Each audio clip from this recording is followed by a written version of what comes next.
ஈரேழு ஜென்மங்கள் எடுத்தாலும் உனை சேருவேன். வேறாரும் நெருங்காமல் மனவாசல் தன்னை மூடுவே. உருவானது நல்ல சிவரஞ்சனி, உனக்காகத்தான் இந்த கீதாஞ்சலி.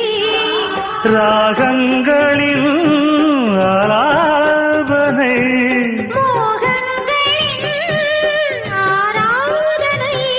உடலும் மனமும் தழுவும் பொழுதில் உருகும் ஒரு ஜீவன்தான் உன் பாடல்தான் ஓயாமல் இசைக்கின்றது.